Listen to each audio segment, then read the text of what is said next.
I want to talk about desire because it's so tied in with suffering, with this sense of incompleteness.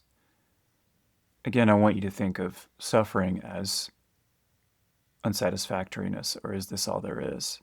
Incompleteness, imperfection, but in particular, a kind that feels like self, that I'm not good enough.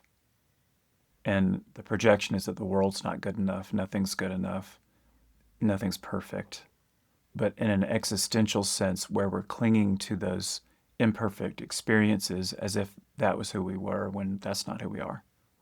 The way I experience life is probably really different from that of many people. In a previous video called I Woke Up and I Was Gone, I talked about my awakening experience. And the awakening itself is not an experience because it doesn't happen in time and there's not a subject and an object. It's a realization prior to time. And if I talk about it too much, I'm just going to stop talking because it's really nice. I can feel it. In that video, I talk about the initial experience. I'll just talk about the things that happen and use the word experience. The way it unfolded was as soon as I woke up and realized, again, that I was gone, so ego was gone, there was just infinite reality, beingness, whatever you want to call it, that sense of the infinite invisible. I'm thinking of Joel Goldsmith because he has a book called The Thunder of Silence, and I mentioned that. It's like that. It doesn't literally make a noise. It's just palpable, perfect. It can't be destroyed. It's not created. It can't be destroyed. It is the very substance of all form, the very substance of what we call embodiment and experience, life. The fundamental truth of it is that.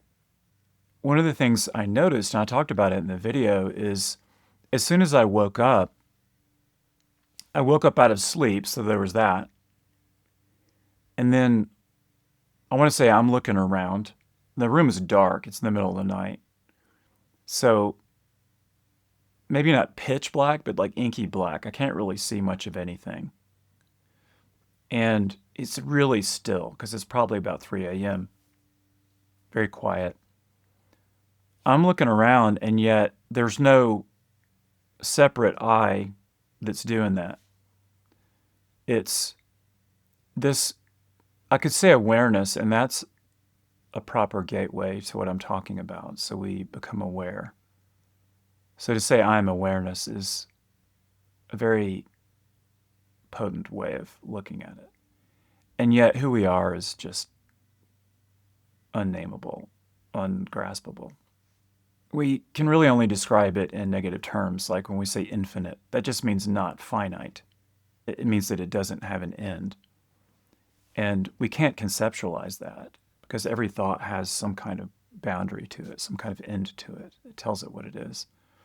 So that's part of what makes things seem imperfect, is that sense of rough boundary or imperfect boundary, that sense of thingness. When that's gone and what's revealed is the truth of who we are, it just is. In the Bible, Moses asks God in the form of a burning bush. Not sure why they called it that, but maybe he was taking some ayahuasca. I don't know. He asks God, who shall I tell them you are? What should I call you? And he says, tell them I am sent you. So that's the fundamental statement of who we are, as I am. Not I am this or I am that. Before this or that, I am. That's the closest formulation, perhaps. But to ask, what is your nature then? Well, infinite, so not finite. Terms like omnipresent, omniscient, omnipotent, those are sometimes used. It's just that there's no other. There's not that and then something else. There's just that. So as I described, I'm looking around, and yet that sense of separate I isn't there. So really, it's looking around at itself because it's everywhere. It is the only reality. It's looking around. And I talk about it in a way like it's amused. It's curious. I would say it's the first time, but there's no time. The body mind's not used to it. The nervous system, the conceptual, whatever is left of that, not used to it. Just all of a sudden, infinite space. And that's what is. And it's looking around and it's very happy and pleased with itself. And yet, there's no thought, there's no way to grasp it. So it's just kind of happening. And then I described how I got up to go to the bathroom just so I could look in the mirror, turn the light on because it's dark in this room where I woke up, and I wanted to go somewhere where I could look in the mirror and have a light and see what's going on. And yet it was really clear that it got up, it moved. That infinite being, infinite truth, reality, that which is, it moved. So the question of desire comes up because that essence of being still is obviously what I am and what is, and is the very truth of all beings everywhere. So the question of desire comes up, like what if I get hungry and I just want a sandwich or something like that? Well, I could say it gets up and has a sandwich when it does that. That's about as close as I can go. Do I want to be sitting here? I am sitting here. It is. So what moves the individual then in the awakened life? What is desire? I might be shopping and I'll see something and say, oh, cool. Yeah, like I want that. There's a sense of that goes on. That's an appearance, the sense that the narrative, like there's this individual that I'm calling I in a conventional sense that's taking this object that'll meet some kind of need. Desire implies that what's happening now isn't good enough. So I need to go somewhere or do something or obtain something or become different in some way to try to make things better. Let's say I'm trying to fit a square peg through a round hole and it's not working. Wanting it to work when it's not working is a form of stress and intensifies this sense of unpleasantness that we're calling dukkha. It's not only imperfect kind of existentially, it's dysfunctional, and that dysfunction can't be remedied by trying to force it. And yet, wanting it to work, being attached to that is not helpful. It's a square peg trying to go through a round hole, and then I see a square hole, of course, next to it. Like, oh, there's the solution, and I just put it through the square hole where it fits. So the question might come up, did I want it? Was there desire involved in that? Really, it's just noticing what's working and what isn't. And there's an intelligence that notices that, and the remedy is what appears to be functional. But it's not about good or bad or should or shouldn't. I use this pen a lot. I keep it right there. Dry erase marker. Let's say I had a dry erase board and I wanted to take this marker out and write something to show you. And I start writing and it's obviously dry and it's not working. Like I'm writing and nothing's coming out, or it's very faint. You can't read it. Good. There's a part of me that says yes. Why? Because it's incredible. It's a miracle, really. It's not working, just the existence, the being of it. Before I can judge it or name it, it's incredible. And then I'm just seeing that it's not working in that moment. Oh, cool. Okay. I'll probably throw it away because it's had its useful life. It's done. So I take another pen. Let's try that. Write with it. Let's say it works. Great. That whole thing was just noticing what's working and what isn't working and behaving accordingly. I didn't have to judge any of it. I didn't get frustrated. It's just interesting. That's what's happening. So what is the movement from one thing to the next? Is it desire? For me to answer that question, words have to mean something that is part of the illusion of existence, of that duality, of separateness. That, honey, you're going to Office Max later. Could you grab me a dry erase marker? Yeah, thanks. In a sense, I'm saying, yeah, the one I have isn't working and I want one that works. Let's just say I don't have one that works and I want to get one. That's just a linguistic construction that doesn't necessarily apply. If you take a pot of water and pour it over a stone or something out in nature, it flows perfectly where it needs to go. It doesn't want to do that, it just does it. There's no lack in it. It's perfect. It's similar to that. In Taoism, they talk a lot in those terms that the awakened life has a fluid nature to it. It notices what's working and what's not working. But when I see what's not working, I don't judge it and say it should work when it isn't. On the absolute level, what I want and what I need and what should be happening are all the same thing. There's just this. What do I want? This. What is it? Whatever is appearing. Whatever it is, in the moment, that's what I want. Because it is. What do I need? Well, obviously this, because this is the only thing that's happening. And then, well, what should be happening? Well, this, obviously. That is liberation, is that, when those all line up.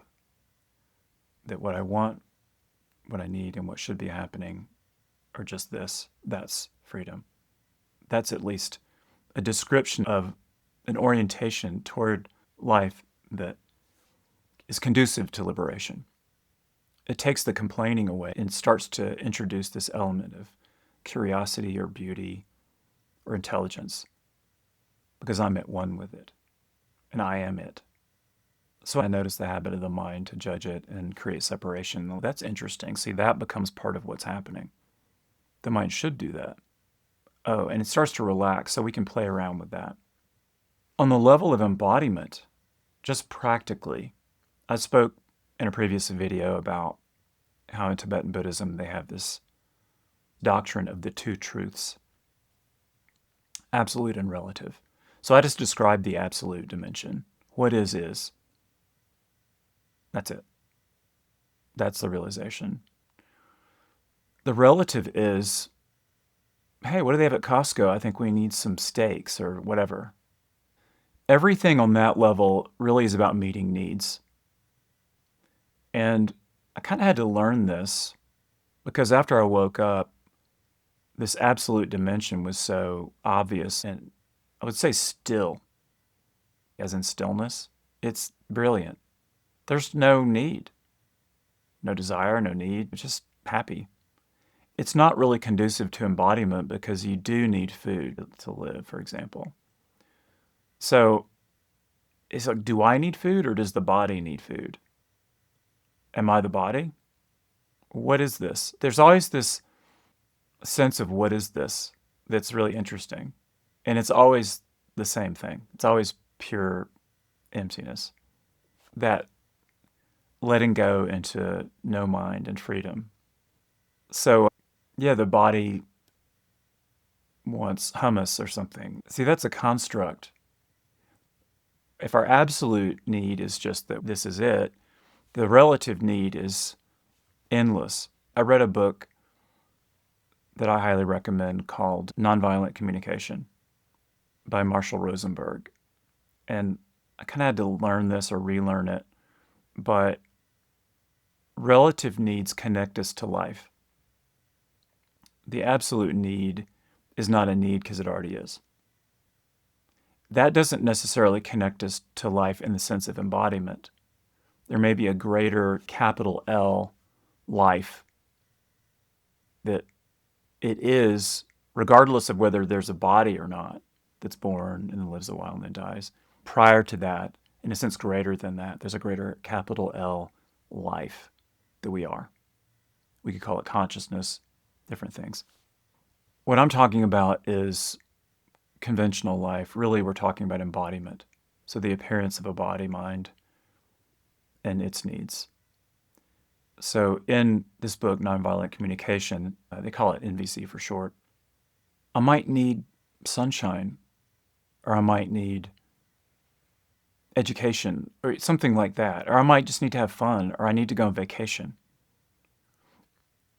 I don't want to get too into the weeds on that, but relative needs are universal. So let's say what I need is happiness or celebration or variety or adventure or newness, novelty, something like that. Those are all needs that we have on the level of the body mind because they connect us to being alive in that sense. Just like food connects us to staying alive, food meets the relative need for nutrition, sustenance. Fun meets the need for feeling like I want to be alive, but in the sense of embodied. And those are different. So Eckhart Tolle talks about it this way. I think it's a good way to look at it. There's the vertical dimension of now, and then there's what you might call the horizontal dimension, a timeline where things happen, birth, death, and all of that. The body exists on that horizontal timeline as, again, an appearance, and yet it is what it is. It's relatively the case that I have a body, I have a mind, I have emotions, I'm sitting in a chair, the world exists, and all of that. Those are relative truths. They're functional truths. And if I want to live in that sense, I need to be meeting the needs of this body mind and meeting the needs of whatever the situation is to live fully. When I first woke up, it was definitely like, yeah, I didn't really need anything except what is. And that's fine to a point. And yet I had to learn that part of the realization is what I might call coming down off the mountain is just being more embodied, more grounded, more human, living with feeling and interest in things, interest in the world. Because I wasn't really that interested in the world when I first woke up because what world? You know? As strange as that sounds, that is what it's like. It's brilliant. If there's no world and no body, then who needs food? So there was definitely a sense of, yeah, I don't really need to eat. Maybe. It's like, well, I could, but circumstances were such that I had friends and people who helped me get grounded. Before I woke up, I had been vegan for 6 years and pretty strict about it. Very strict vegan. As soon as I woke up, I had a friend that said, you know what? I'm going to make you some eggs. And I just said, okay, yeah, let's do that. It felt right. What else can I say? So I started eating eggs and dairy products and root vegetables and grounding foods, and it just brought me back into the body in a certain sense. That's important. And ever since then, I've been working on getting more embodied and more grounded, just because it serves a purpose. Our purpose here as embodied beings really is to love. It's compassion.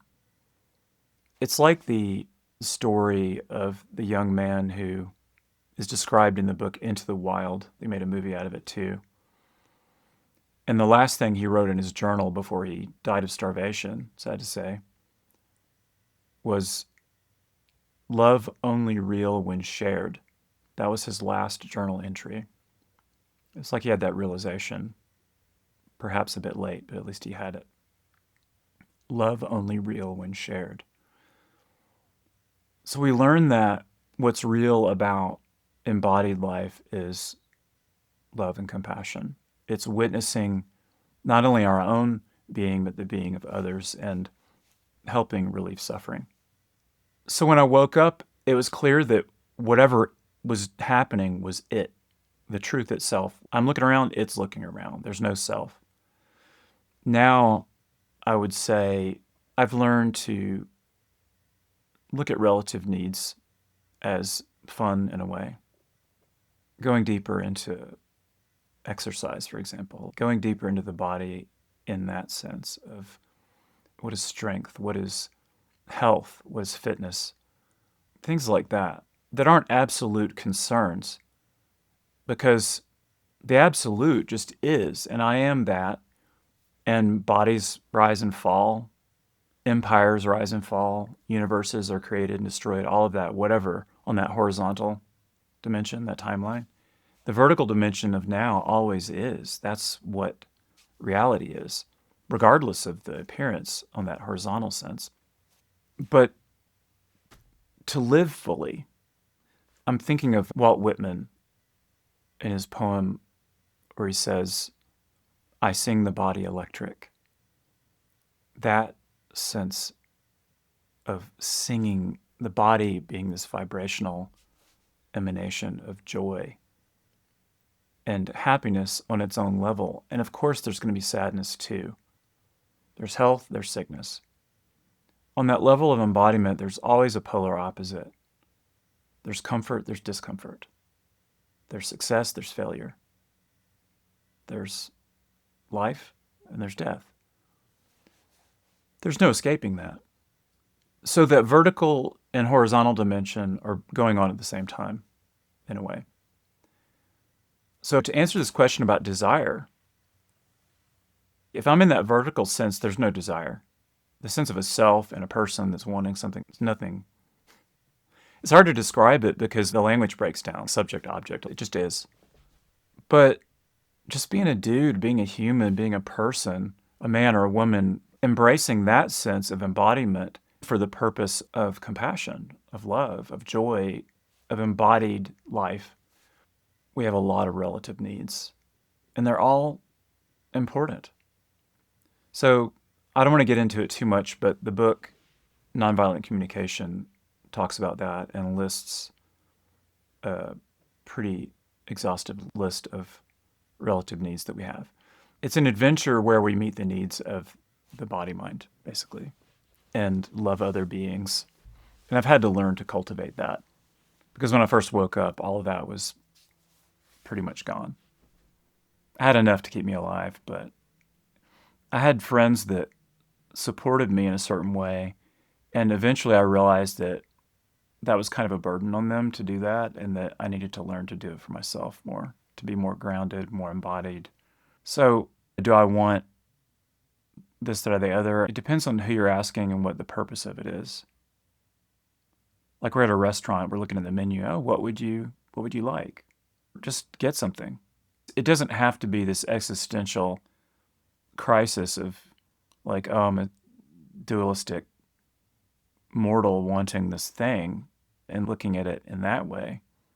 When I said I woke up and I looked around and yet it was looking around, well, it picks stuff off of a menu as well. It's not ultimately real in the sense of absolute reality.